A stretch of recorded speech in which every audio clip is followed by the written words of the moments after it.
we shall be considering inverse functions. What the inverse function does is that it reverses the effect of what the function had already done.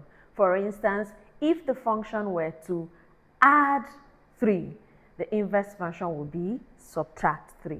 If the function were to be multiply by 4, the inverse function would be divide by 4, so that you get back what you started with.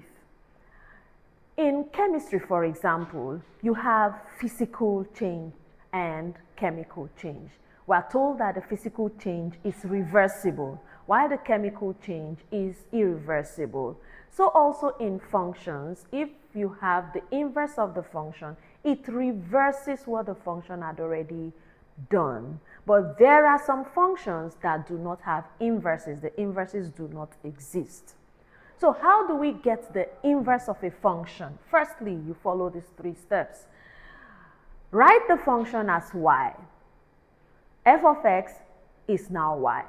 Then the next step is to interchange x and y variables. The x variable becomes the y variable, and the y variable takes the place of the x variable. And thirdly, you make y the subject of the formula. And then for the domain and the range, the domain of the function now becomes the range of its inverse, while the range of the function becomes the domain of its inverse. And when you're graphing them, you also interchange the x and y variables. Okay, now let's take this example. Find the inverse of the function f of x is equal to 5x minus 2. How do we go about it? In just 3 steps, we would arrive at the answer. So solution. F of x is equal to 5x minus 2. First step, write your f of x, the function, as y. So y is going to be 5x minus 2. What's the next step? Step 2, interchange the x and y variables. So in place of y, I'll have x, and in place of x, I'll have y. Step 3, make y the subject of the formula.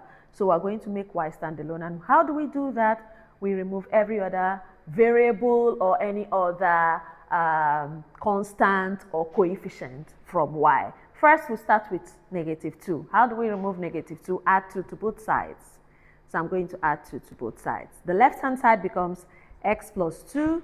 And then for the right-hand side, -2 plus 2 is 0. So we'll have 5y. Now x plus 2 is equal to 5y. I'm going to divide both sides by 5 so that y would stand alone. So I'm going to divide this side by 5 and also divide this by 5.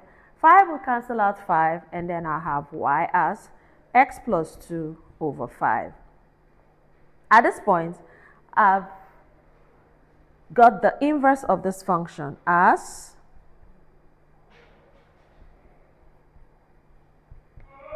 x plus 2 over 5. Here we go. Simple.